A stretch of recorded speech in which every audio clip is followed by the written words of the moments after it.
All right, guys, this is simply Steve Bannon. He managed to just get out of the federal prison. He's about to speak, and we just want to make sure we can just put this information out there. Let me know what you guys think in the comment section below. Steve Bannon is one of the greatest when it comes down to politics. He part of the war room. He has a show in Rumble. You guys need to go and watch him, but he's gonna about to speak, and we want to give them platform to do so. Okay, for standing up for my political beliefs against an illegitimate committee in the House that did not have a ranking member and did not have minority counsel. I went to a federal prison for 4 months. Now, Nancy Pelosi and Kamala Harris and Merrick Garland thought they were going to do two things. Number one, they were going to shut down the war room and not have that as a voice for the grassroots movement of MAGA in this country. And number two, break me. Well, I think you can see today I'm far from broken. I've been empowered by my 4 months at Danbury Federal Prison. Why was I empowered? Because I was able to listen, to observe, and to learn from working class minorities, young African American men and Hispanic men, and yes, Puerto Rican men, about what their lives are and what the queen of mass incarcerations, which is what they believe that Kamala Harris is. She refuses, and she has refused as border czar, to commence any mass deportations of illegal alien or illegal migrant criminals in this country. And today, President Trump with the angel moms actually had to say, we need to set up a form of restitution to reimburse these folks. Kamala Harris, Vice President Harris, as the border czar, has refused to do that and continue on the mass incarcerations. Now, President Trump, and quite frankly, with the visionary leadership at the time of Jared Kushner, President Trump came with the most significant prison reform bill ever created, the First Step Act.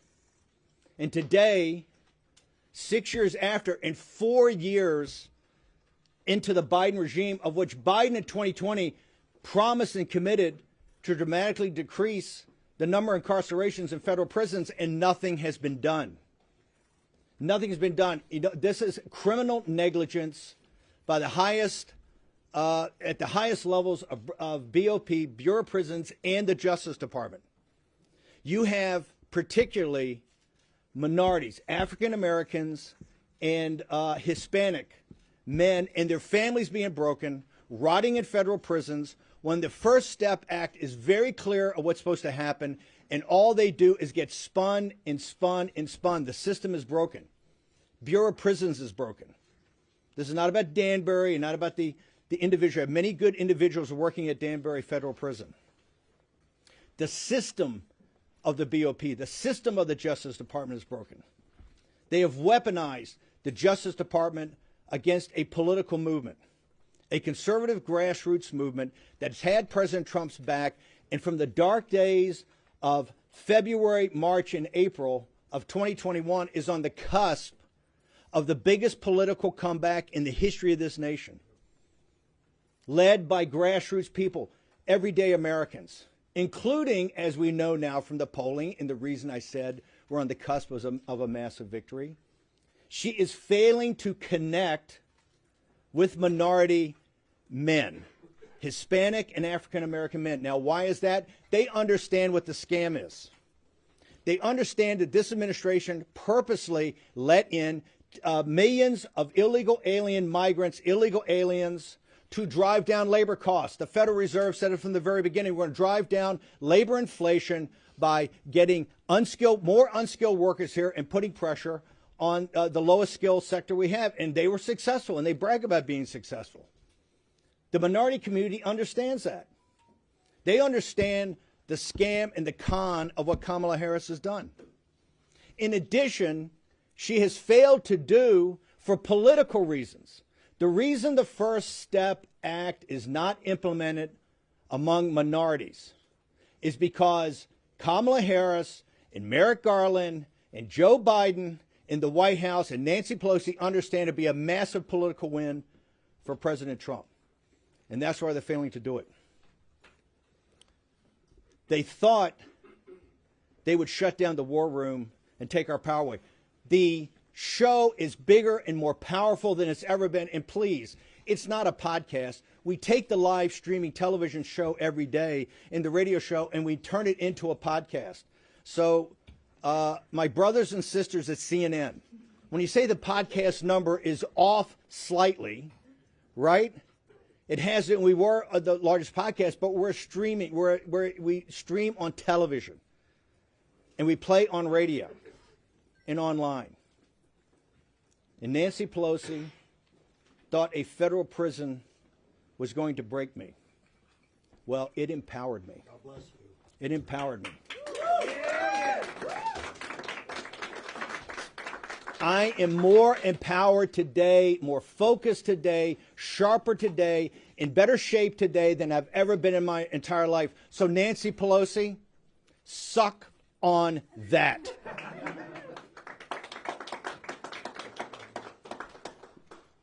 The desperation of Kamala Harris and her campaign is obvious. They went from the politics of joy, and we were the first ones to call it, to darkness and night falls on America, and they pivoted hard. You know why? Her incoherent explanation for what the politics of joy is befuddled everybody. So she had to go back to the same playbook. Trump's a fascist. His followers are not deplorables, they're fascist. That they're a danger to the country. Well, you know who doesn't buy this? Working class people don't buy it. And particularly African American and Hispanic men do not buy it. I had a great opportunity at Danbury, and I want to thank the Education Department of Danbury Correctional Institution for allowing me to teach, yes, civics and government. I had, I think, close to 100 students in 3 different classes. The majority, particularly the later classes, were minority men, African American, Hispanic. Lots of Puerto Ricans, lots of Dominican folks in the Dominican Republic. And if you had a chance to read Vanity Fair, the cover story on our populist nationalist beliefs, you can see that it talks about economics. And it talks about the way the system works, the financial system in this country, how it's inextricably linked to the political system. And you can't understand what's going on until you understand how the economy, how the Federal Reserve, how deficits, how they play into the politics of the day. That much that you see on television is just professional wrestling when it comes to politics and is not the thing itself. And I can report to you that these young men, most of whom are nonviolent drug offenders that have, quite frankly, a lot of years in prison, these people came to this with a new awakening, and that is the awakening the American people are going through. The system is not only broken, the system is rigged against the working class of this nation. And I saw at Danbury that we're going to move past the politics of race with an intermediate stop in the politics of gender, which is being forced on everybody right now. We're going to get to what is important, and that's the politics of money. And once we get to the politics of money, there's going to be some fundamental changes in this country. I want to thank you folks for coming.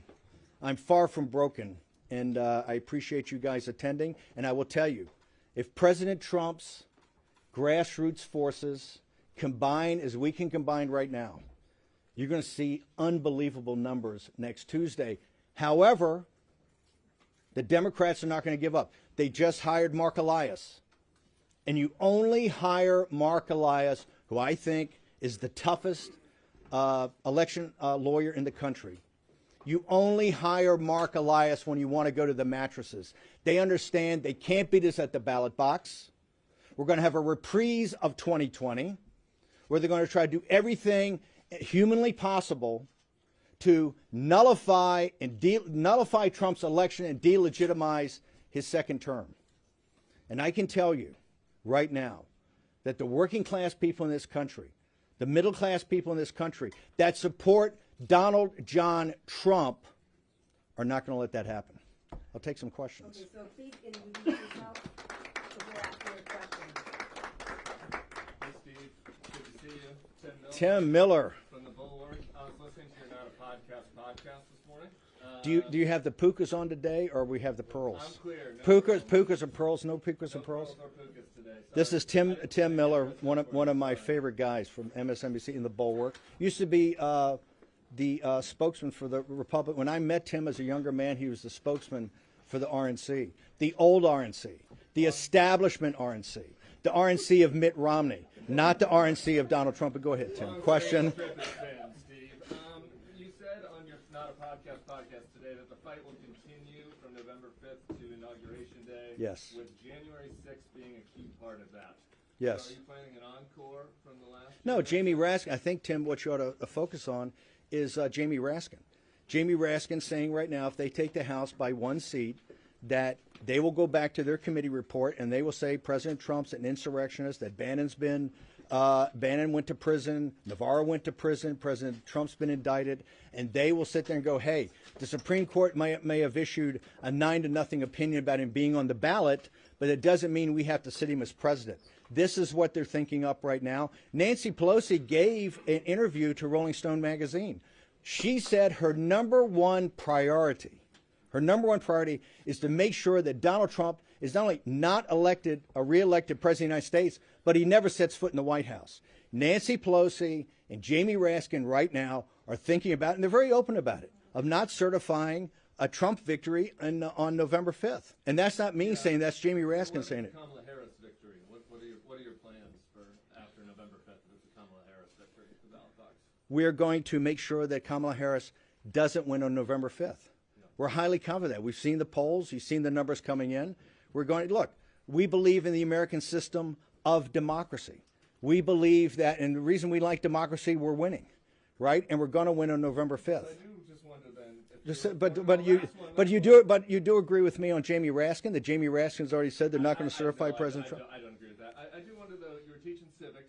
You know, you're out of prison. I wonder if you're any reforms looking back on the last January 6th and the fact that you incited a mob that ended up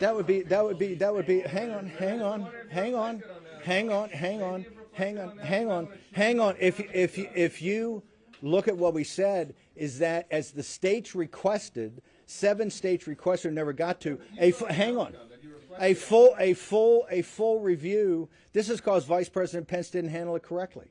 This is because Vice President Pence did not handle it correctly. No, absolutely no change. For the simple reason is that we should have had a review as requested by the states for all 7 states at that time. Tim, thank you very much. One question at a time, okay. But Tim, if you want to continue to make speeches, it's good television. Since you got out of prison? I got one more. I don't want to talk about personal conversations, but we've had a chat. You have talked with former President Trump this morning? We've had a chat. Have you talked about Election Day coming up? I don't want to discuss what we're talking about, but by the way, he watches the show. He saw the show this morning. The show this morning didn't talk about my time in prison. What it talked about was 2 things. Number one, a massive grassroots effort that's underway that has to culminate on November 5th, particularly in places like Pennsylvania. It looks like max 15% of Republicans will have voted on the mail-in ballot early voting. Before then, we have to deliver 85% of the people to the polls next Tuesday. He understands that we are the focus and back of people like the Elon Musk of the world and the money he's putting in for his effort, and Charlie Kirk and other independent groups out there that are putting in, that we're driving and lightening the grassroots movement of the Trump MAGA movement to show up next week. That's number one. And number 2, we had Bill McGinley and Mike Davis and others on to talk about the election integrity, the efforts that they're making, and quite frankly, places like Pennsylvania, that looks like the election administration is a little bit of a dumpster fire right now. 4 years ago, you urged then President Trump to declare victory on election night when you knew all well that there was going to be a decent chance that we would not know if the ballots had yet to be counted. Hang on. You went out and did exactly that. Have you urged him to do this? Hang on for a second. When I said that 4 years ago, it was, why did I say that? Because a guy named Mark Elias came up with a report that two individuals, Bill McGinley and Raheem Kassam, helped deconstruct in July of 2020.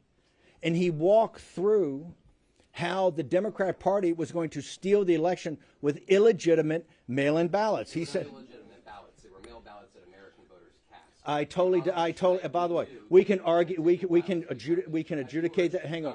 We can argue that. We can argue that President Trump came up at 2:30 in the morning and talked. He should have done it at 11 o'clock at night in 2020. Okay. I am urging President Trump, if the votes come in like it looks like they're going to come in, he should step up and inform the American citizens of exactly what's going on and not keep people in the dark like was done in 2020. So President Trump should step up and walk people through state by state of where these leads are and how these leads came about. We're not prepared. We're not prepared to have in the dark of night all the problems that happened last time. Okay, the 2020 election was stolen.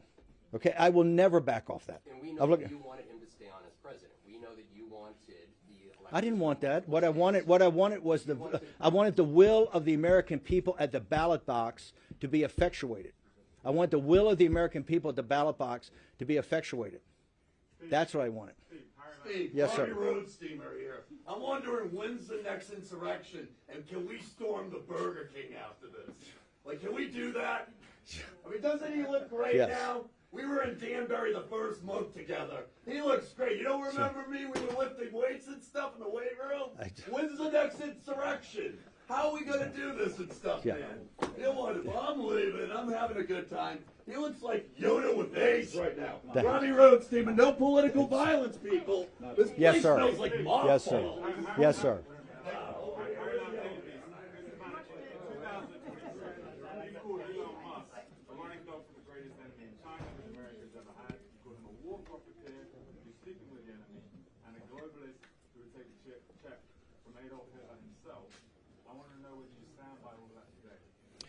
Elon Musk, as you know, Tulsi Gabbard was a Democrat.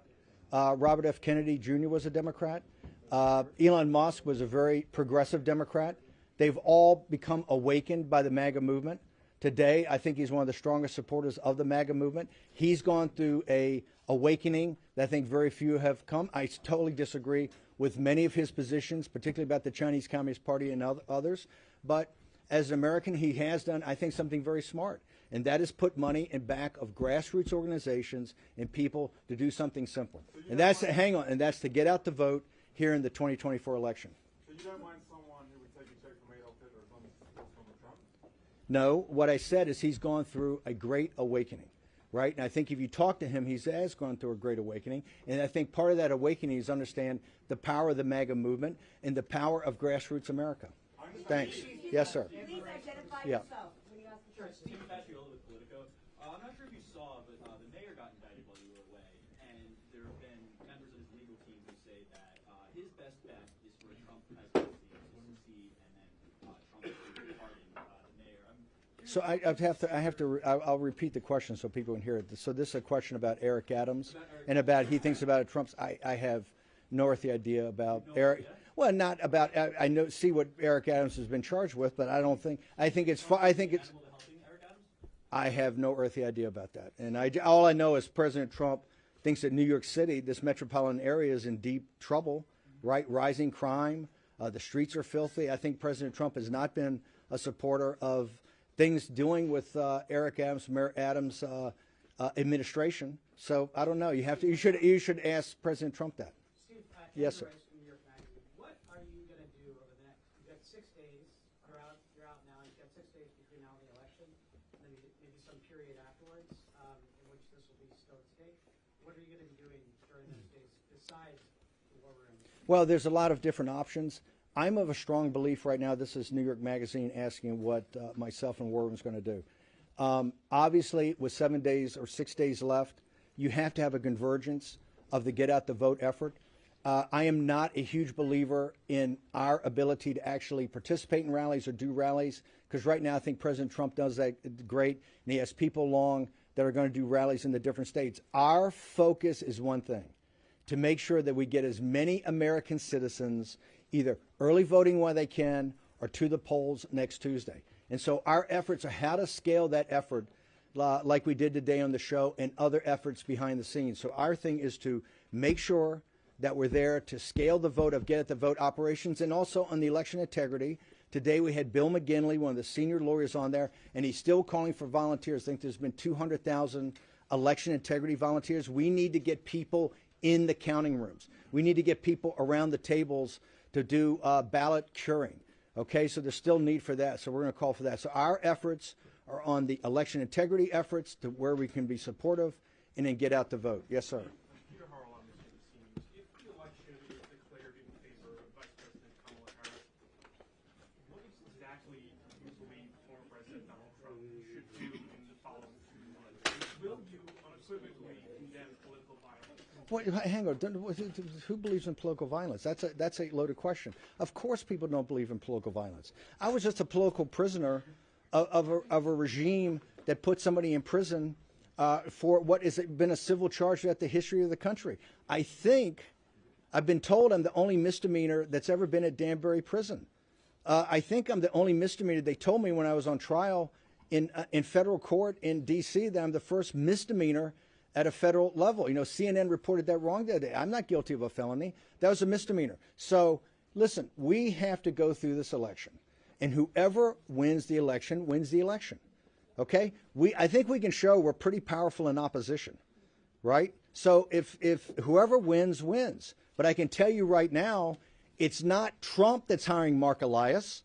It's not Trump's going to the mattresses about election integrity right now. It is Kamala Harris's campaign. And why is she doing that?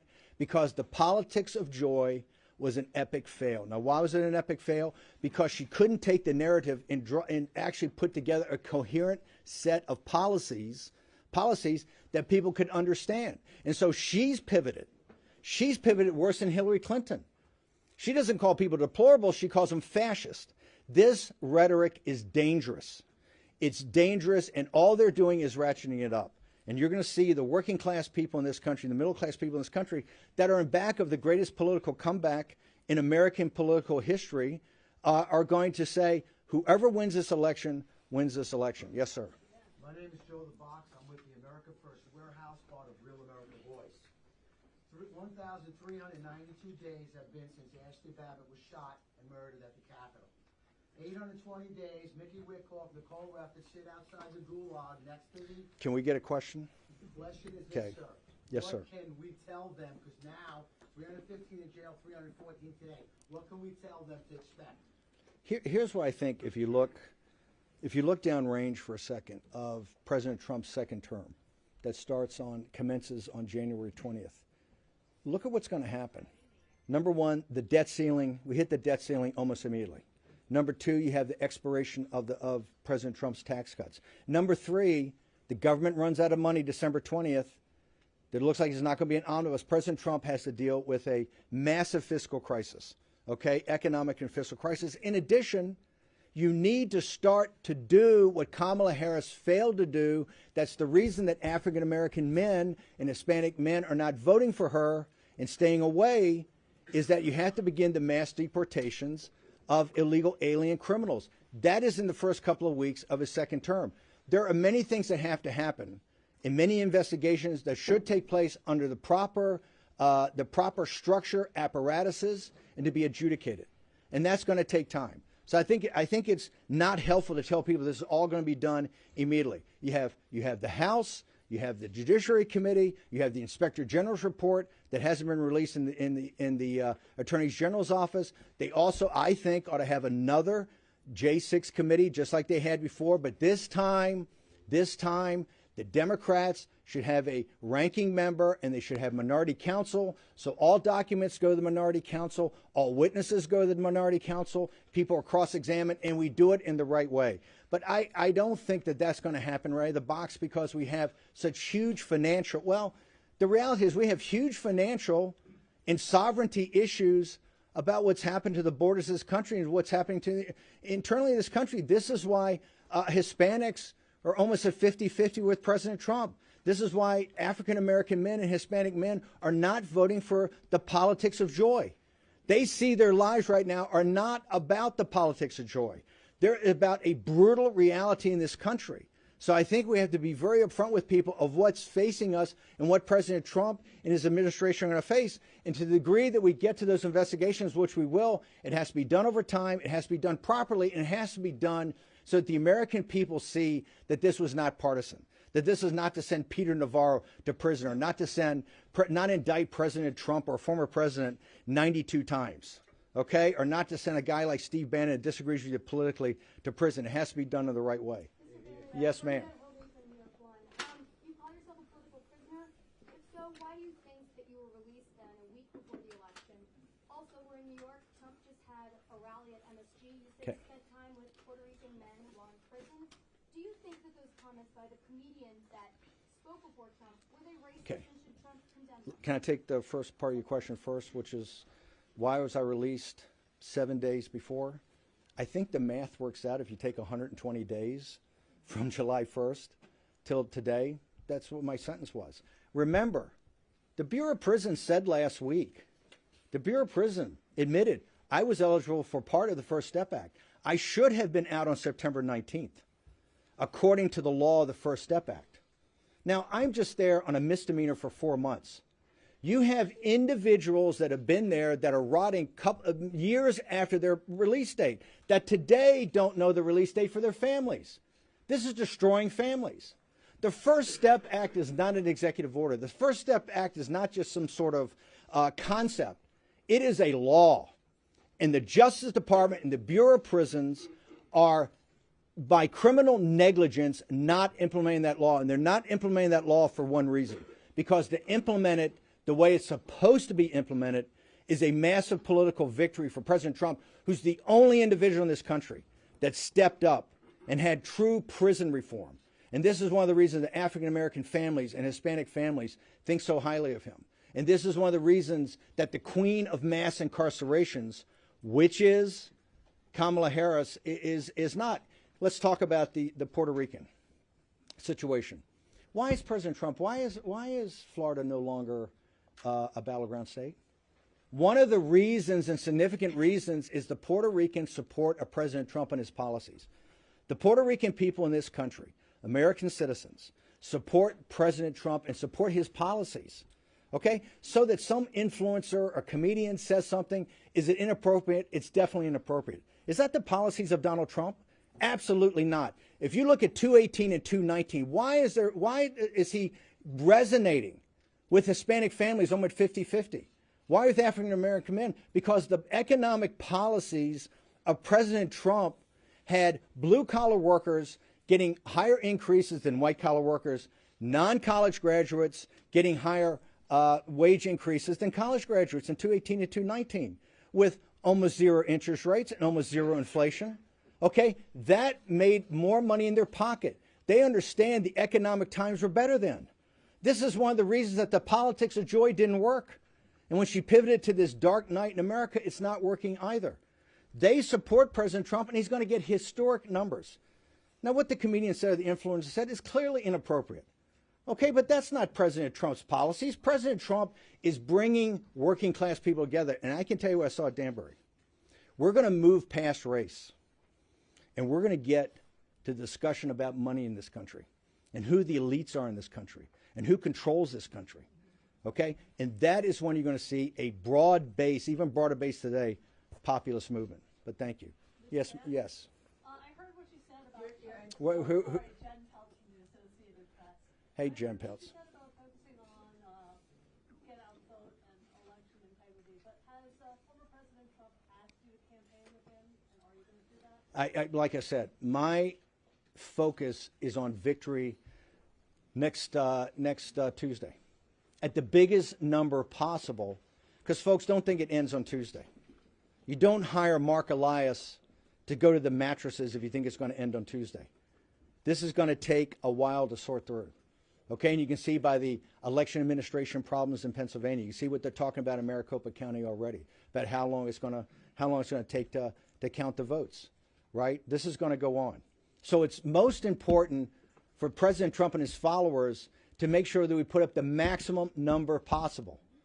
And one of the things I don't like, even hearing, is people talking about roles in the administration, or people talking about, oh, let's go try to win the popular vote, or people talking about, oh, we're overconfident. There's a lot of confidence. We should run now like we're 20 points behind and run hard.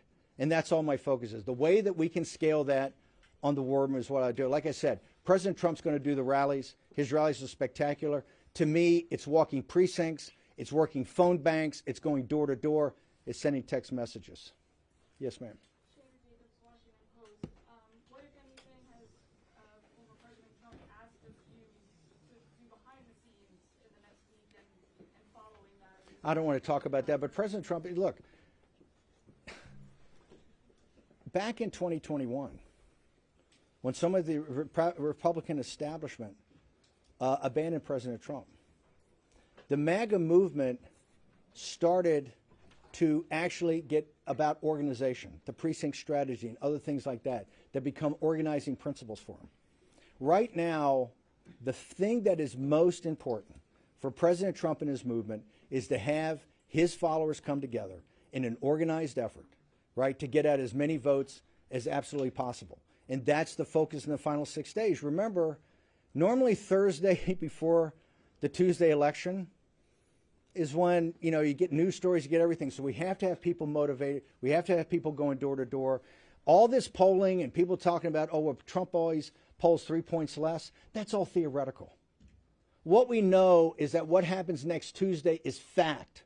And the only thing that matters is votes that can be certified from American citizens.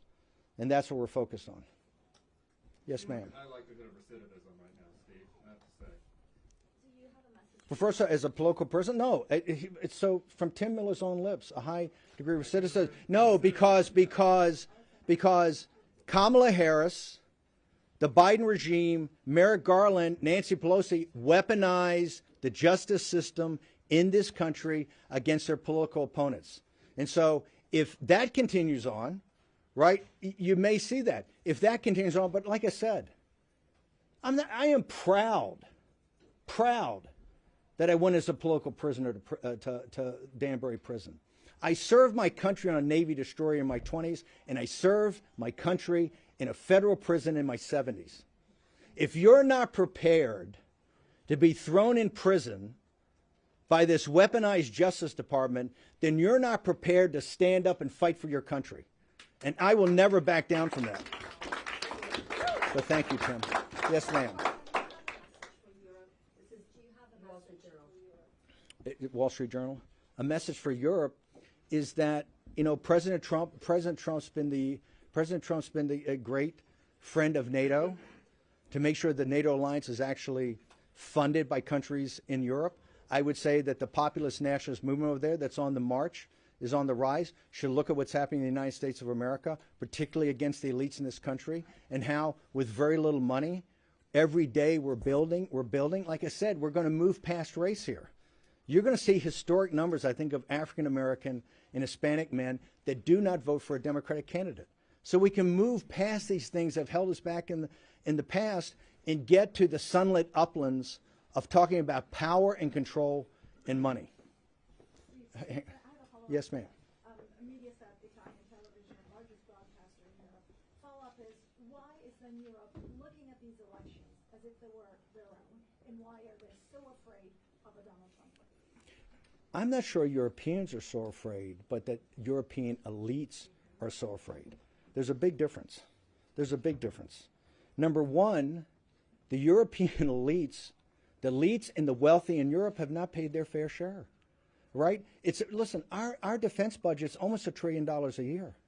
A lot of that goes into NATO and supporting allies throughout the world. That we need our allies to pitch in, particularly the wealthy allies in Europe. Europe does not carry its weight on its defense. And if the Europeans are so concerned about Putin and KGB and the Russians, they're going to have to step up to the plate and be even a bigger part. And President Trump, and Stoltenberg said this, there wouldn't be a NATO today if it was not for President Trump and what President Trump did in assisting NATO to actually start to pay more of its fair share. The European elites, of course they hate Trump because they understand President Trump is a populist nationalist. They understand about what he's talking about is trade. They understand what he's talking about tariffs. They understand he puts American citizens first, and he puts American citizens' economic benefit first. So if I was an elite in Europe, yeah, I would be quite concerned about Donald Trump because, number one, it's going to inspire populist movements throughout Europe to actually get off the dime and start winning elections and winning them big. Yes, sir. Scott with CBS. Can you clarify what you're telling my colleague? What would you encourage Mr. Trump to say on election night before the states are all projected? When I say the states are all projected, it doesn't make this about the states projected. President Trump, to me, Not declare a victory. hang on, should go before the American people. Go before the American people, and I thought he should do it last year in 2020 at 11 o'clock at night, not at 2:30 in the morning, and explain to American people where the voting is, right? Where the voting is and what's to come, what is still outstanding. The American people, quite frankly, were quite confused in 2020. They don't need to be confused today. And I think you're going to see some big numbers from President Trump. We've already know that, though, that Pennsylvania and Maricopa County and others are saying it could take a while, but he needs to explain to the American people early on exactly where we are in the voting. Analysis? So it seems like you're suggesting that Americans should be ready for this to potentially take a few days to know who the winner is. I don't say that. I believe that Jocelyn Benson in Michigan has said it's going to take a couple of days for Michigan. I believe the people in Maricopa County just said the other day it could take them 4, 5, or 6 days to figure things out. Not just. Because 4 years ago on election night, you wanted Donald Trump to declare victory. So Well, hang on. Well, we have made significant changes, and mail-in ballots are not what they were. He told us, Mark Elias told us, that on election night you were going to call it what is the red mirage. But just wait 2 weeks when all votes are counted. He didn't say all legitimate votes. He didn't say all certifiable votes. He didn't say all votes from American citizens. He said all votes. Wait till all the votes are counted. And you can only count certifiable chain of custody votes from American citizens. Okay, so we don't want to have a replay of 2020. Changes have been made. I don't think enough changes have been made, but it's election officials in Pennsylvania, it's election officials in Maricopa County, it's election officials in Michigan that are saying right now, and I think some of those election officials are Democrats, some are Republicans, that they don't think that this is going to be, that they don't think they're going to be able to give definitive numbers for a couple of days. But it doesn't mean President Trump can't go out there and explain to people exactly where this is, and I strongly advocate that he does. Yes, sir. Yes, sir. Mark Halpern with two ways. Hey, Mark Halpern, how you doing? Appraise the strengths of the Harris campaign, and if you would, just kick through the battleground states and say how you see each one of them. I think the Harris campaign, and I believe this comes from the anti-democratic forces inside the Democratic Party, in shifting out when President Biden was taken off in 10 days off the ballot. It seemed to me at the time that they should have some sort of mini primary so that people like Governor Pritzker and Whitmer and Newsom and Shapiro, whoever else, wanted to jump in here and actually make the case in some sort of period of time up until the convention, could actually go and make a case of what they stand for. She started with this incoherent politics of joy.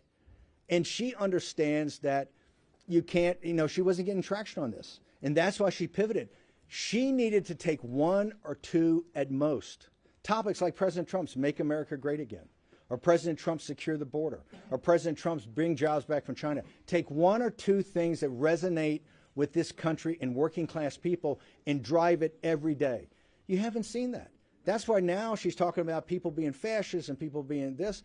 I think right now, President Trump, just like in 2016, right, we have a chance to win the states we won in 2016, North Carolina, Georgia, Arizona, Wisconsin, Michigan, and Pennsylvania, if the grassroots delivers. And I think maybe even throw in Nevada, which we didn't win in 2016. I think President Trump could get up to over 300 electoral votes if people are focused today. And I think the Harris campaign it's not focused, and it's particularly not focused on issues that are obviously at the highest levels of the American people. So I think if the job of the grassroots is done, and this is why I'm not sure it's important for me to go to a rally with President Trump or go to a rally with other people, but to do the work that you need to have done to make sure those votes get out there so that there's no question, even if some things happen on ballot counting over, that we have gotten big enough margins that the votes that were remaining were bigger. We have bigger margins than the votes outstanding remaining. I asked you about her strengths, and you just listed weaknesses. Does her campaign have any strengths? I think, you know, for people that align with progressive values, right? I think Vice President Harris has spoken to those values. I don't think she did it in a way that could broaden out to a general election, but clearly she's Vice President of the United States. She's been a U.S. Senator, right? She clearly has strengths. She's proven that in the past. I don't think she's done it in this regard. And I think some of her strengths, you know, particularly in areas that she should have been in, like in sitting in the Situation Room and knowing this, when Brett Baer asked her a week ago, what is the number one geopolitical threat to the United States? What is the United States' number one competitor on the world stage? And she instantaneously said Iran. And Brett Baer tried to help her, and he says, we know some people say China. Hint, hint. She says, oh, no, Iran.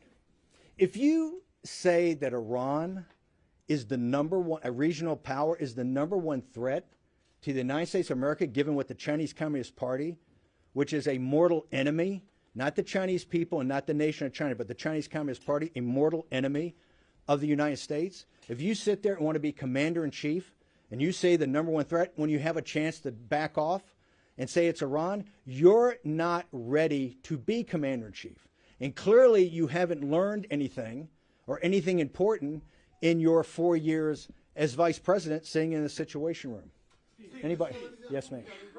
Conservative TV station in Europe. Yes. I got a question regarding the European issues. The conservatives in Europe view Donald Trump's potential presidency as a whole. I would like to have your comment on that, and I would like you to emphasize on the role of the American polling voters in this issue. Well, remember, you have conservatives and then you have populists and you have nationalists. I think the populist nationalist wing of those conservative parties, I don't think some of the classic conservatives, just like here in the United States, I think there's elements of the Republican Party that don't see President Trump as an answer. They vehemently disagree with us on tariffs. They vehemently disagree with us on things like the U.S. Steel takeover by Nippon Steel, things that a guy like Fetterman would back, right? So I think some of the classic conservatives don't see President Trump as somebody that represents a policy portfolio that would interest them. But I do think that the populists in those countries do, and I do think the populist nationalists specifically do. Okay, so we've got time for about one more question. Okay, thank you. I'm so glad you're out. So speaking of the money of politics, New York City spends about What organization? Writer Human Events. Okay. Okay, so speaking about the money of politics, New York City spends around $5 billion on illegal aliens. Do you think that was part of the reason why Madison Square Garden, which holds 19,500 seats, had over 200,000 people clamoring to get in, and New Yorkers decked out in MAGA gear? Do you think it's a swing state like Vivek Ramaswamy says in 2024? I think that you saw that when President Trump went to the Bronx, right? Remember, the elites in this country, the reason there are 10 or 15 million illegal alien migrants or illegal alien here in the United States, the Federal Reserve said this. And now the Congressional Budget Office is saying it, that they had to break the back of inflation, they had to drive down. They focused on wage inflation. And where did they focus on wage inflation? They didn't focus on the investment bankers, and they didn't focus on the lawyers, and they didn't focus on the fat cats in Silicon Valley. They focused on unskilled labor here in the United States, and they were open about it. The Federal Reserve couldn't be more open about it. And that's what happened. Okay? Number one. Number two, they tell you now, well, you can't possibly deport anybody, that the GDP has 1% growth because you have another 10 million consumers. The people that are being destroyed by the 10 to 15 million illegal alien migrants are the working class African Americans and Hispanics who are voting for Donald Trump. These people are very smart, and they see their lived experience every day, whether it's in New York City or throughout other major cities in this country and other states, that their lived experience is worse. And their lived experience is worse because of policies of the powerful, the wealthy, and the strong. Thank you very much. I appreciate you. Thanks. Appreciate you. No. Hey, good.